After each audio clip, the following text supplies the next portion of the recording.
Hello everyone. I also see this question, what skills and instincts do we need to develop for collective survival?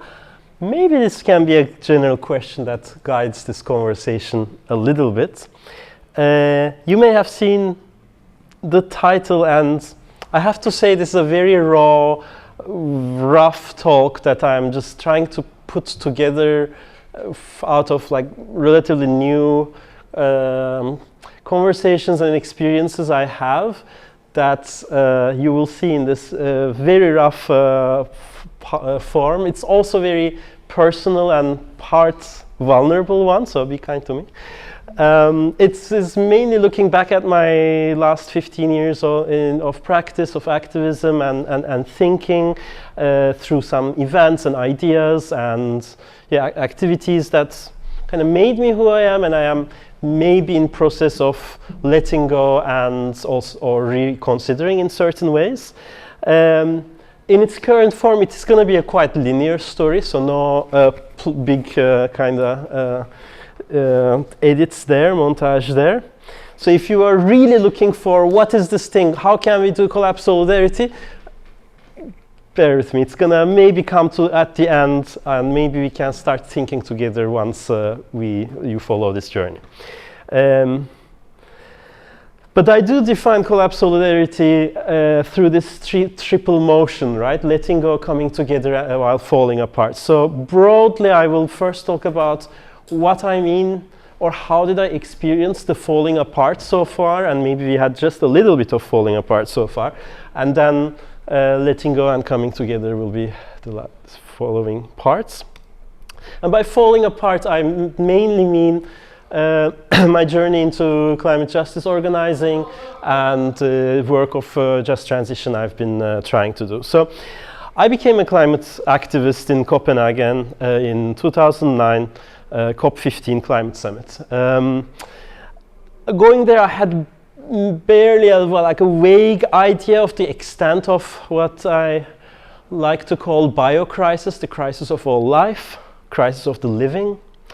But I was already an anti-capitalist, so I was quite critical of all this circus going on out there, that everyone was cheering how Obama would be, you know, solving 200 years or 500 years of contradictions and conflicts in 2 weeks and save the world and we'll be all happy. And all the NGOs were cheering that and so on. So that hype, that wasn't why I went there. I did follow another hype though.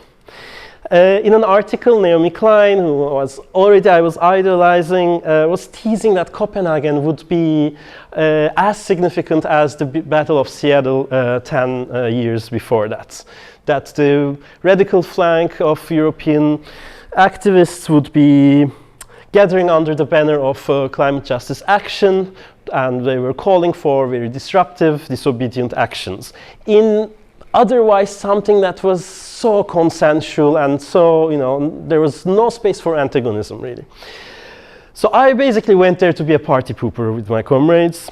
But while the actions were harshly repressed, the party was a flop itself as well. The neoliberal consensus, the centrists, were unable to agree on anything, and accidentally reminded everyone that nobody was in charge on the spaceship Earth and we were left on our own device.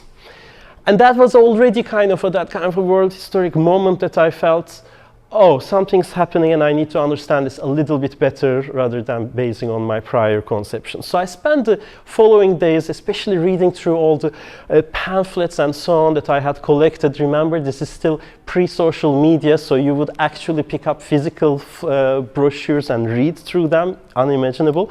But one of them, called Introduction to the Apocalypse, really struck a chord with me. It was written by an anonymous collective. Some of them I got to meet afterwards. It was a critique, a harsh and beautiful critique of green capitalism, a warning on the emergence of eco-fascism, and a call for sabotage, insurrection, and communization as practices to follow. It was like, whoa, like in a little booklet, actually covered a bunch of things that I came back again and again over these last 15 years. And the text, there's one particular passage I want to share with you that where it articulated why we radicals, especially in Europe, should get on board with climate movements, with a quite surprising to me historical parallel. And it says, everyone knows the task of our generation is to overthrow the overthrow of the existing order.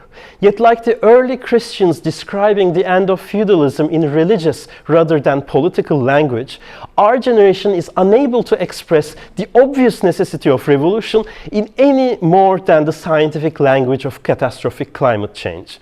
Great illustration of it.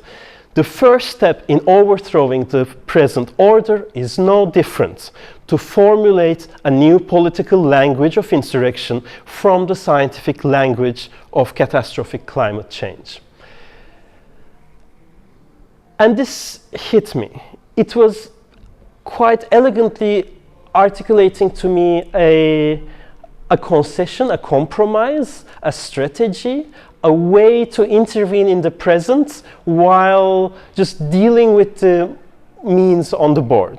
In other words, us radicals, critical as we may be about the hegemonic techno-scientific Western epistemology, we must still occupy that discursive space and force that Western consciousness, or whatever that is, to follow its own rationalist paradigm to its logical conclusion that system change is not only necessary and overdue, but it is inevitable.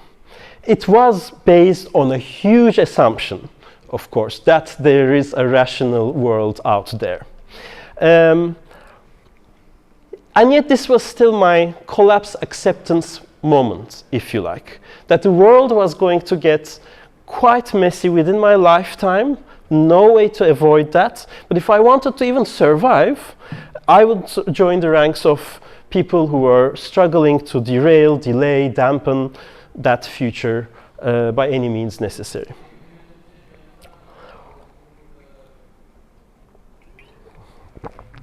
So the next year I moved to Amsterdam to kind of play my part in being that part of that story of building the European climate justice movement. Climate justice as a term was a very marginal concept that had emerged from like a global majority conference in Bali a few years back, so it was not a thing. And in the decade that followed, not only I've worked on these kind of projects that try to kind of respond or at least have this in the background, but also bring it to a more practical space in negotiating forms of just transition in the present, to respond to the different challenges of just transition. And looking back, while things didn't make any sense and they were super fragmented and almost contradictory among themselves, now it makes a bit more sense that these were somewhat complementary strategies of speculation, prefiguration, and disruption. I will briefly present some examples, but not necessarily delve too much on them before coming to the present. So first, so I had studied design. And I had, let's make this a confession, that I have a weak spot for those smooth, glossy, polished forms of late capitalism as growing up. So, but I also, with all my politicization, I clearly didn't want to become an advertiser. So I needed to find ways to still practice what I learned, not to trash it completely, to make it sense in this new world that I had realized. And many people who kind of get disillusioned like this at the end of their studies, whatever they study, they do something, and I did exactly that. I retreated to academia to figure out how am I going to do that first. So I was super lucky to find my way into writing a PhD in cultural analysis in Amsterdam to ask precisely that. What can be a post-capitalist design? How can we produce without commodities, without commerce, without consumerism? And it was supposed to be looking at existing practices, right? Not crystal ball readings. So even though I am looking at the present, the interest, the outlook was speculative in the sense that how these early forms can combine and be reinforced into a kind of counter-hegemonic form that we can confidently rely on instead of a blanket refusal of there is nothing I can take from here. So like there is this work of speculation that I really fondly believe is important for any kind of transition and revolutionary work. It is to research, to imagine, and to disseminate these types of visions, stories, and ways of being of the world we want, or at least the ways we can negotiate these bridges and connection points. And it is not exactly a purely utopian practice in the traditional sense because, well, better futures henceforth do need to take into account this broken planet, right? So there was already this element of collapse bargaining in my practice. So that I was asking what can be salvaged, what can be repurposed, what can be composted. Like, how do I not completely reject and deny what came before us in this particular world of design, but can I still take some elements of it forward? It is a way to negotiate with, look, I don't want to let go of everything. And this is not just about the heaps of junk that we inherited as a world, but also the skills, the desires, the attachments, like the ones I had, that made us late capitalist subjects, especially within a like imperial mode of living that I was still very much, even more so than before, experiencing. And one of the things I did in this bargaining, perhaps, is this trying to come in terms with what do I mean by post-capitalism and how do we get there, a form of theory of change, so to speak, is that even though it is still a bit of a linear way of thinking, I was imagining peak not being an end point or not being a rupture, neither a sheer cliff or the bottom of the pit. It is that subtle shift. Unnoticeable shift that can almost go unnoticed, that can only be confirmed retroactively. That we can be in peak capitalist moments if the way we approach it, even though in terms of quantity and relations it's not different, that little shift can potentially change everything because the previous rules wouldn't exactly, assumptions and so on would no longer hold. What would be once impossible could become possible. And therefore post-capitalism would be that extended undefined period that doesn't necessarily have a very clear compass and coherence within it, but that period where capitalism ceases to be a hegemonic project but does not completely disappear. Hence, the kind of, I would say, the aesthetics of it would also negotiate these kinds of, let's say, solar punk elements into it, where it is not completely detached from our experience, but it's a particular selective path we can take forward. Now, that was research, and frankly, research up to a point, I'm not really made to sit in a desk. So I was also looking ways to practice all these things I was preaching. And that brings me to the prefigurative track. It was about getting our hands dirty in the imperfect present. So it is quite in opposition to speculative work, and actually at that time, if you would ask me if I was interested in speculative design, I would be saying, yeah, no, we have fights to fight, kind of a response. So this is really me talking about it now. But prefiguration was something I was really feeling deep inside me as a satisfying, coherent practice. It was about living as if we are already free, and it does prepare you, anticipate and precipitate the ways of living that we are calling for. So in my practice, the main focus became building and maintaining housing commons and co-living forms, since frankly working full-time, renting from a landlord, and living by myself was neither desirable nor financially sustainable. So it was out of necessity, and the conditions that Amsterdam, being one of the most expensive cities, made me seek that as a form of practicing what I was preaching. So I got involved in renovating and inhabiting this old primary school building in Amsterdam with 10 others. We operated a social center as an infrastructure for a broader community. And Nieuwland became really my home. And yeah, more than a roof, it was a community that, an intentional community where I would be like really learning what it means to share the responsibilities of collective action and to benefit from the joys of luxury communism. That the coming together in these forms actually creates great abundance in what you experience on a daily life. And yes, there was a lot of blood, sweat and tears involved, and that was also more fruitful, more instructive than the books I was reading about commoning. So it was really a practice-based school. And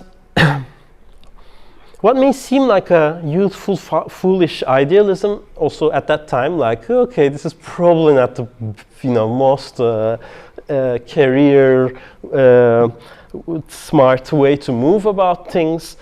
Looking back actually appears as the most pragmatic, grounded, strategic decision I ever made, because it allowed me to disentangle my time, my life, and my relations from capitalist relations, shelter me from a lot of the exploitation and alienation that comes with it, from the everyday disasters. And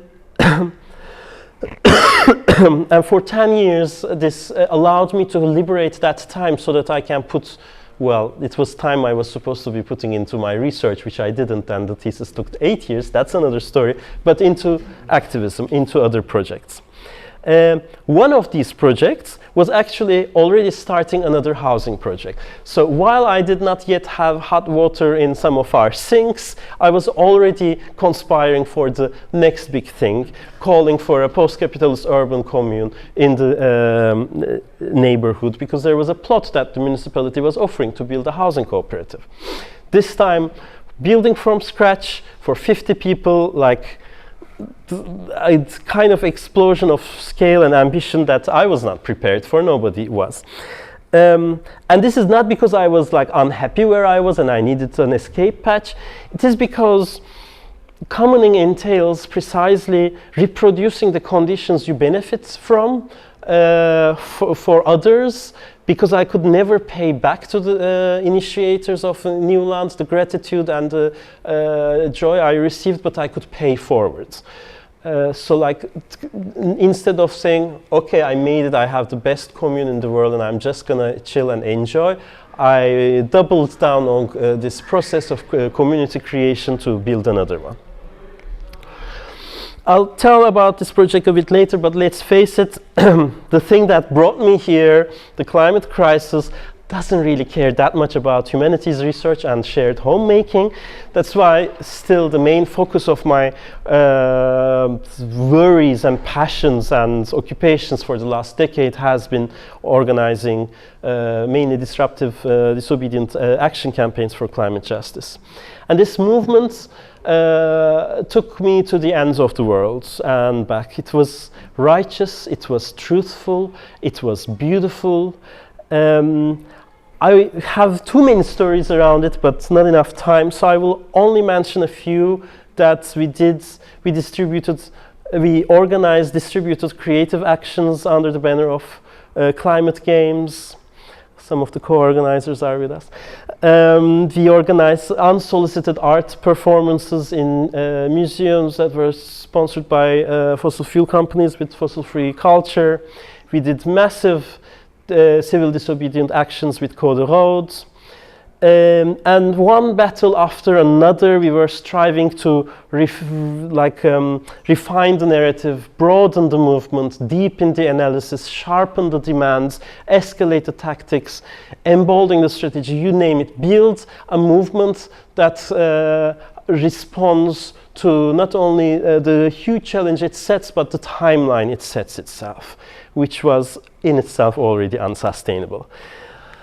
Here is how, if I can ruthlessly simplify, the theory of change was that sustained disruption of fossil capital will create a crisis of legitimacy, or of their legitimacy, and a public sympathy based on that rational worldview that we were counting on, right, will cause this tip-off balance of power in our favor. Perhaps it wasn't always spoken out loud, but it did imply that this liberal world order could be reasoned with, and or at worst case it would just like step out of the way, make way for us, overwhelmed by our, moral authority and discursive hegemony or something. And for a fleeting moment, it seemed to be working. The movement became a force to be reckoned with.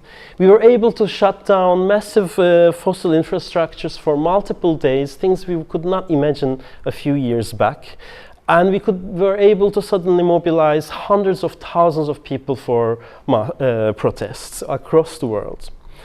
And suddenly established organizations, NGOs, I'm not going to name names, adopting our narratives, even our tactics. So like there was this constant confirmation and legitimation that we seemed to be gaining. And then, a few years later, we hit at a nick of time. With this kind of confidence and having the feeling of having the wind behind us, we launched our most ambitious campaign to date, Shall Must Fall, which would challenge directly and confront the legality of corporations, energy corporations. And we did this by announcing a year in advance in the shareholder meeting of Shell that this is the last shareholder meeting you are ever going to have, because next year we are going to shut you down by any means necessary. So we informed them the first out of, courtesy, I guess. So we would organize, based on all our tactics and learnings, ways to disrupt, block, and cancel their annual General Assembly, which is basically the only semblance of democracy that a corporation has. We worked tirelessly all year, and we were expecting thousands of people to join us in The Hague, and we were only 2 months away when a pandemic hit. Maybe you've heard about that. And disrupted our disruption. Shall Must Fall became the greatest action that never happened. We were right, they never got to meet there ever again, just not for the reasons we were hoping for. This brings me to the second part, because that was a huge turn of like derailing personally, politically, on our daily life, in our emotional life, in every possible way. I had really difficulty choosing illustrations for this part, so it is like a series of bleak images. I forgot to put the reference, but they are not going to tell as much.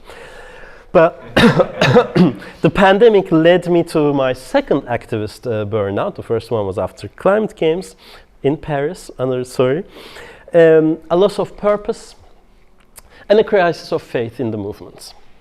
Because that level of almost hubris, of confidence and saying, yes, we are going to get it, was derailed in the sense that history was slapping me on the face, teaching me humility. When I was and we were getting carried away with illusions of grandeur and a hubris of making that kind of a dent in the world. At the same time, the lockdowns gave us that rare opportunity to actually stop and reflect deeply on our practices, on our assumptions. For the first time in a decade, it allowed us to question our theories of change, our modes of organizing, and maybe the nature of the crisis we are facing. To the point that even collectively, it took us about 2 years to feel ready to to let go of what became a dormant, half-dead zombie organization called The Road and Shall Must Fall, to let it go, to compost it, to say this is over, it has died with us, also partially because we were putting all our efforts into one day of action, right? It tells you a lot about not playing history like that. And because we were not necessarily nurturing our relations as much as that kind of a master stroke we were thinking of. But we composted it with love, with pride and grief of equal doses. And since then I can't really call myself an active organizer in climate justice, but trying to find other ways to make these experiences meaningful. So it allowed me to kind of reconcile with that original collapse acceptance from 10 years before that, which I had kind of neglected in favor of this collapse bargaining, and this real struggle for that smooth and controlled pathway transition that would lead us to a kind of a win-win situation. I was believing the things I was saying, forgetting where I was coming from. But it turned out that we were counting somehow in our theories of change and modes of action, that we were counting on the best case scenario as our playing field, and not the erratic, unforgiving course of history that can indeed throw weird shit at your face any moment. So it took me a long time to realize, and I've been like teaching together with Kari as well for 4 years around just transition. I'm doing a research right now on just transition as well. But I, on an effective level, don't have the heart to promise you with the same level of confidence and enthusiasm and joy a just transition. I have real big troubles with the assumptions that comes with it. Mainly it is the part of the soft landing with no loss or like minimal inconvenience for people that I am ready to let go. I fear that the decline will be long, the descent will be rough, the disintegration will be so uneven that maybe we will keep debating for decades whether it's really collapsing or not. So I don't want to also delve too much on, you know, that question. And I'm compelled to give this emotional disclosure that, you know, it is because the things I was doing got disrupted that my opinions changed. Because I don't believe that collapse acceptance is a rational, logical conclusion of saying, I crunched the numbers, I read the analysis, I came to the conclusion, I've looked into the abyss and, you know, seen the darkness, and if you are not sharing my view, then you must be all in denial. No, this is really not what I'm trying to say. I'm really trying to be as transparent as possible, that it is those circumstances that made me have a change of heart. So your mileage may vary.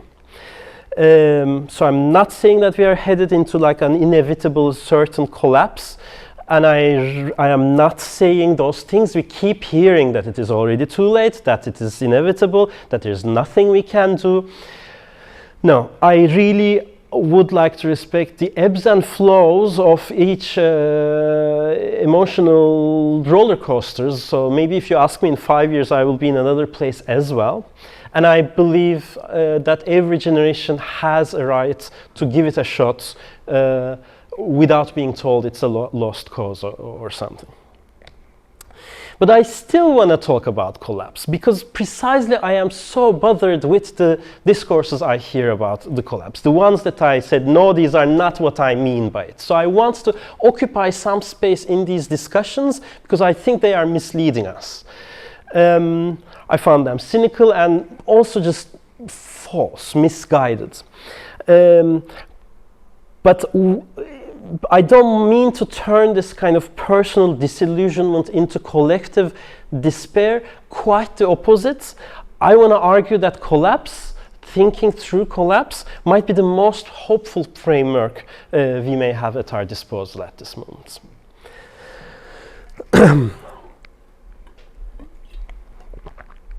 So let me try to unpack what can collapse mean if we are to politicize it in more emancipatory ways. because we are not having a shortage of end times fascism and that kind of apocalyptic visions. It doesn't have to be that and only that. But let's face it, indeed, it does kind of trigger some sort of unease in us, because it does ring like doomerism and eco-pessimism and so on. But first and foremost, the thing that made me doubt myself is turning this around. Why should our politics carry this prefix of climate something that is neutral sounding, which is, technical, detached from lived experience of most people? Remember the quote from Introduction to the Apocalypse? The strategic move into that space, that we gotta hijack that techno-scientific language to radicalize. I started kind of adopting it. I don't disagree about I don't regret doing this, but I feel that we may have reached its absolute limits, capacities. We have pushed it as far as we can, but there are other tools at our disposal. So compared to a climate narrative, I believe that collapse framing lowers the threshold of participation to this very existentialist levels, without needing this academic level of understanding of climate science, degrowth economics, decolonial politics that you are supposed to be channeling or implying when you say climate. So instead of the baseline that we have is, if it is throwing facts and figures about how terrible things, if you are doing climate mobilization, let's say, why not ask people, what is collapsing for you? How are you experiencing things going to shit? As a starting point of building relations and building commonality and maybe building solidarities. We'll come to that. Your experience of collapse, as we've been discussing all day with the Clippers, can be radically different than mine. But yet we will be still experiencing some form of collapse. It can be loss of livelihoods, jobs, welfare, land, belonging, meaning, community, dignity, peace, freedom. We are really not in a shortage of things that are collapsing, sure. But instead of dumping them all into one big pot and just labeling it with one narrative, let's also make space for the difference of understanding where people are and what do they mean when they are experiencing some form of collapse. Also because what may look like collapse for one species even may be survival for another. So if we also decenter ourselves as a species, it also gets even messier, right? So that's why first kind of proposition I have is to consider collapse as a subjective, affective category, not an objective fact. And this is probably the hardest, because when I hear collapse, I immediately think of climate collapse, and it always brings all that baggage of scientific reports and the totality with it. So it is really hard for me to unwire myself, rewire myself to see small c collapses that people can experience and share about. And I guess that depends really on what you consider normal, aspirational, dreadful, unimaginable, whatnot. But so instead of singular and total, let's try to imagine it in plural and fragmental pieces. I don't have to give you examples, but indigenous people and enslaved people have been experiencing collapse many centuries ago already. Deindustrializing working classes in these overdeveloped countries have been experiencing collapse for several decades now. Free women in medieval times experienced collapse. Queers and especially gay men experienced collapse. European Jews and Palestinian Arabs experienced collapse. Now, I'm not saying this as a way to kind of relativize it, but I'm really moved by this quote by the indigenous organizer and thinker Ayton Krenak, who says in Ideas to Postpone the End of the World, "Why are we so afraid of falling when fall is all we've ever done? We've fallen to different degrees and in different places across the planet. But we are still terrified what will happen when the next topple comes. Why do we hate the sensation of falling? It happens that all we've been doing of late, falling, falling, falling. So why are we so upset over it now?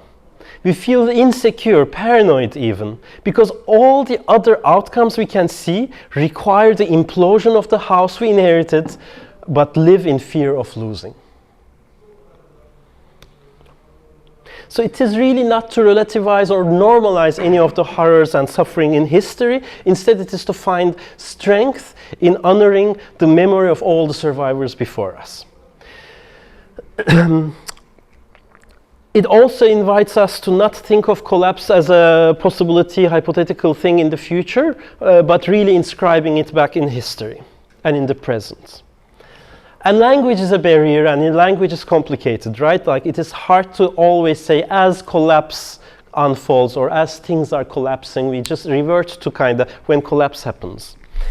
But again, language also breaks us with turning into a noun, decollapse, where it becomes its own agent of history, a vengeful god, a thing in itself that mystifies the culprits and lets them off the hook. But there might be still some creative uses around language that we can rely on, such as this government is implementing collapse politics as an adjective, or austerity collapses care infrastructure as a verb, where you name what is causing collapse in much more unambiguous ways.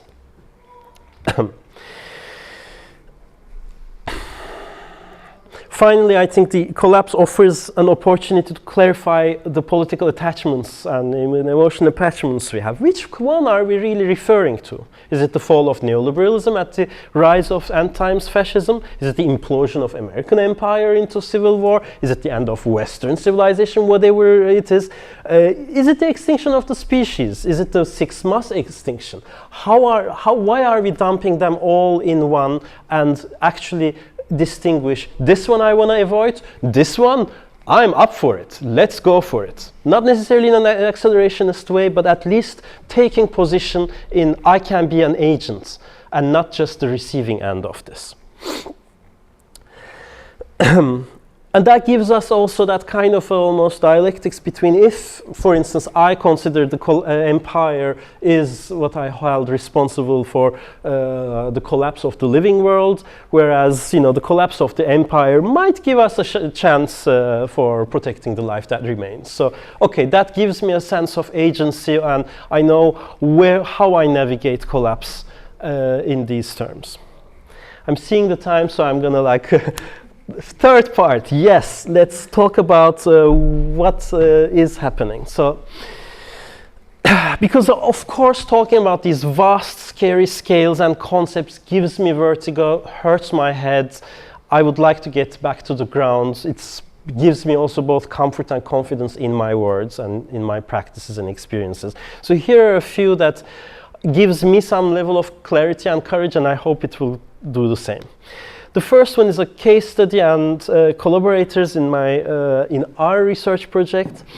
It's called E-WERK. It's a former lignite plant near Berlin that was decommissioned after the fall of the wall. And in the last decade, artist Pablo Wendell and curator Helen Turner have reactivated this power plant as a cultural venue. Now you might be thinking, great, yet another industrial heritage turned into fancy art gallery. Like, is this your solution? No, it's much more than that, because alongside the artistic program, they are producing what they call Kunststrom, art currents. literal electricity that is generated on site by waste wood of their region, like a 15-kilometer radius, which is then distributed through an energy cooperative. It is really a beacon of hope in Brandenburg, which is, you know, increasingly sliding into AfD control. And aggravates that kind of contradiction where they are. And it does demonstrate that providing vital systems cannot be an afterthought or like a baseline assumption for cultural practices, but the driving force and a non-negotiable raison d'etre for cultural practices in collapse or in transition, whatever you want to call it. I'm mentioning this example. I mean, the reason why I was so enamored by this is because as someone who wanted to disrupt and shut down all the coal plants and wanted to turn them all into Berghain-like clubs, here's another use that was, that's even better than Berghain. And yet, my relation to energy all this time remains so abstract. Like I could shout, keep it in the ground and energy democracy, but I couldn't even tell how much energy Nieuwland, the solar panels in Nieuwland were producing. Now I know, it's about 10 megawatts hour per year. So Helen and Pablo and E-WERK taught me that there are no shortcuts to this kind of a generalized idea of energy democracy that I can put nicely on a poster on a board without building the energy communities in the first place. The building blocks of those vital systems is how we build power. Here's an attempt at a new theory of change. And what's more, they also taught me, E-WERK tells me that honoring and valorizing the complex legacy of such places is a precondition for securing, galvanizing popular support if we want to go even in a just transition pathway, instead of imagining like falling into neglect and disuse and ruins as the only possible horizon for these legacy industries. I want to briefly mention that next to the power plant, there was also a public pool that was built that was using the excess heat of the power plant that was also shut down when the power plant shut down. And thanks to the reactivation of E-WERK, now it is being also reactivated, this time as a cultural center. With, you know, I got to see Pussy Riot there. How cool is that? So now we are collaborating on a book project, a sort of field guide and a manual on how do you switch the power on in such places that have been structurally neglected over the last decades. This year something else happened in Brandenburg, really Germany, not my favorite place to be in these years, but follow it. The first collapse camp happened, which took place 15 years after the first climate camp in Germany, which I had participated ever since. And it was a daring proposition to reinvent movement practices around mutual aid, community care, and solidarity, and with this similar interest on changing how we organize and what we organize. So in stark contrast to climate camps, there was no grand strategy, no spectacular action. Instead, the camp opened with a ritual, making space and for like processing different emotions around collapse, uncertainty, fear, anger, shame, grief. Turns out German comrades have emotions too. That was the big discovery.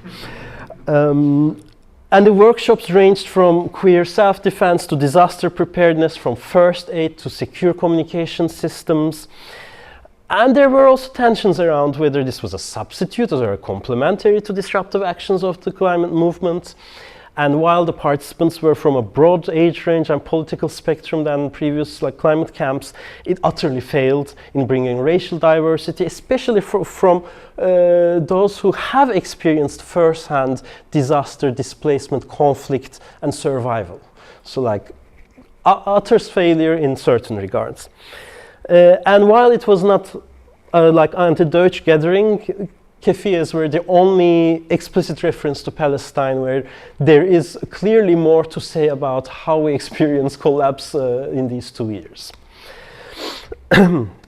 For a gathering that is intended to kind of encourage collectivist prepping and mutual aid as disaster response, I find it somewhat anachronistic that we still clung to our late capitalist festival habits. You know, I take my tent and my sleeping bag and I go and choose the sessions I want to attend.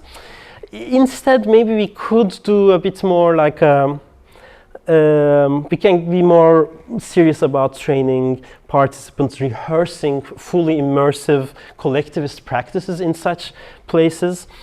Of collapse scenarios.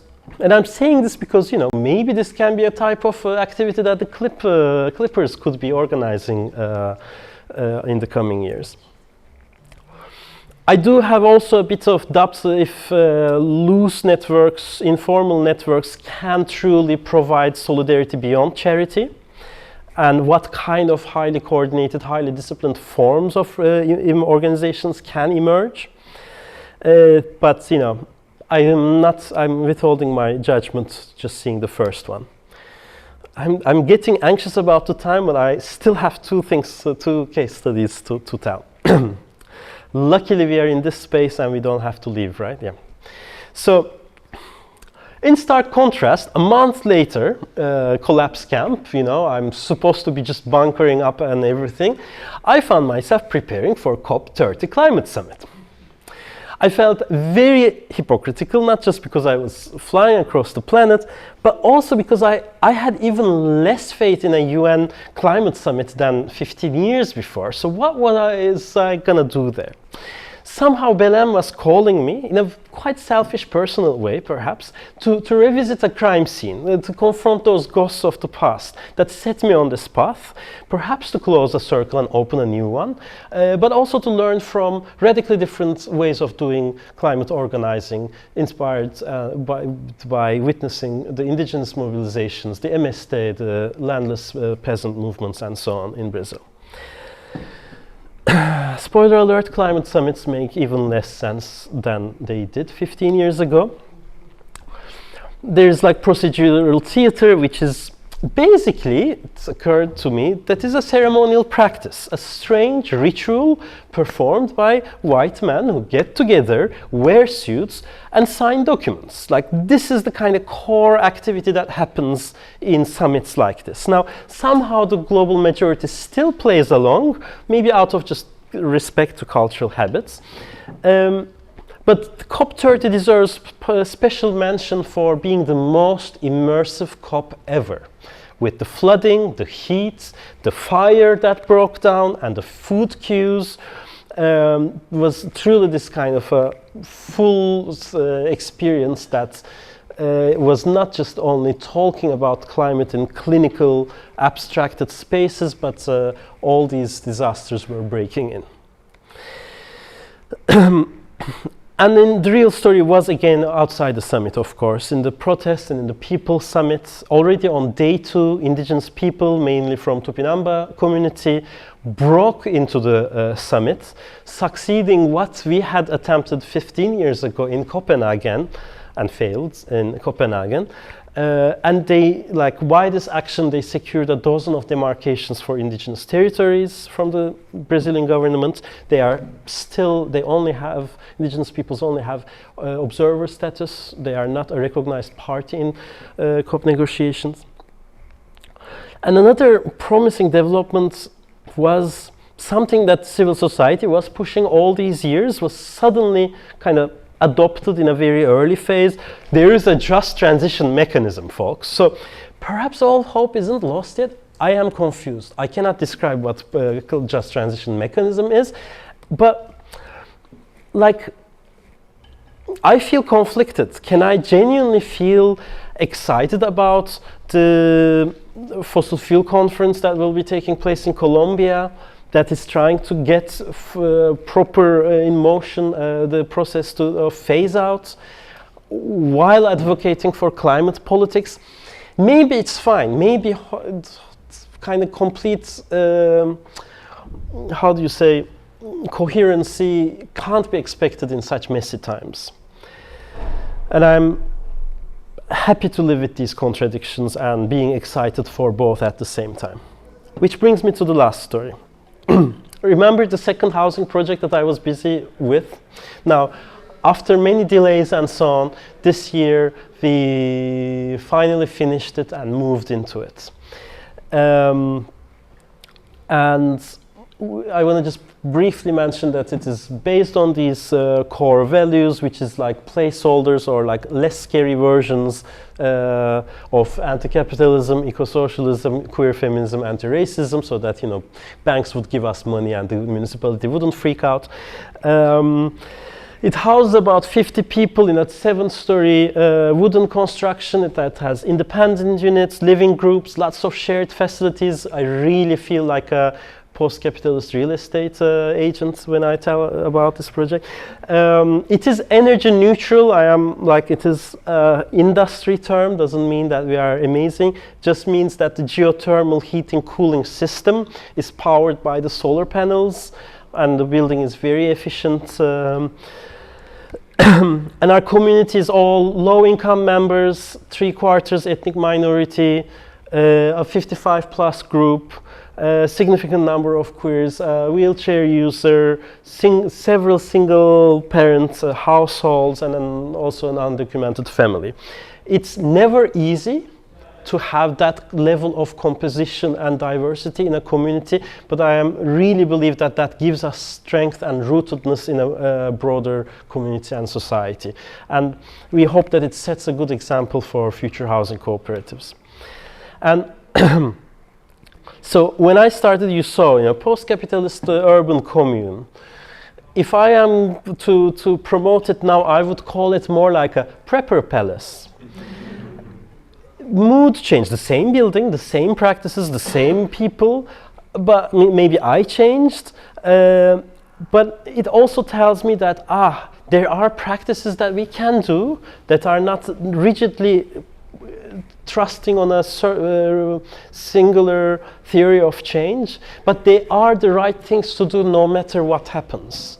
Whether we end up in eco-socialism or eco-fascism, these kinds of practices might be valid in both cases. And now my interest in this project, informed by all these other stories I told you, is to kind of, can we, like the housing commoning, check.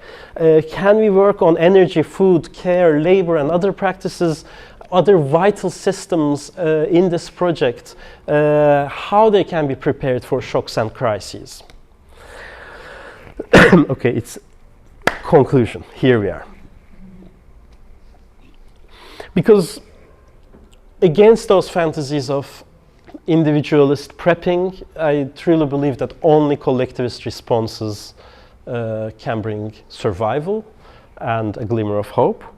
So communities that do care, prepare, repair work as a reason of existence. And this is, for lack of a better term, what I tentatively call collapsolidarity in one breath, one term, of these three somewhat seemingly contradicting motions of letting go, coming together, while things are falling apart. Because solidarity in that sense is neither self-sufficiency nor charity, but the work of collective survival, but maybe perhaps more than that. The repair, the resilience and regeneration can also emerge from these practices, and not expecting that there will be a savior in another form. In a thought-provoking article called Biocommunism, Nick Dyer-Whitford says that the ecological crisis has entered a new phase in which the time for averting disaster has expired, and battles are now fought on an already catastrophized ground. And further away, he says that the biocommunist organization starts at the points of destruction instead of, sites of production. So my suggestion is, wherever there is collapse, there can be solidarity. There can be an opportunity to build things anew. Wherever vital systems are broken or are breaking down, there is something to protect, to reinforce, and to repair. And I am still, reluctant to call this is a strategy and this is a theory of change, because on a broken and volatile world, maybe the best we can do is this kind of emergent design and emergent strategy. Things that work whatever history throws at us, as I said. And in these dark days, this is where I find hope and grounding, because hope means neither wishing things will go on as they are, nor necessarily that things will get better, but we will act with courage, with dignity, and with compassion, no matter what happens. And I want to end with a quote from this Cli-Fi book that was also part of this process called The Deluge, where one of the character's last words kind of captures these contradictions nicely, where she says, "Love this fallen world as hard as you can." Please love this fallen world as hard as you can. Thank you.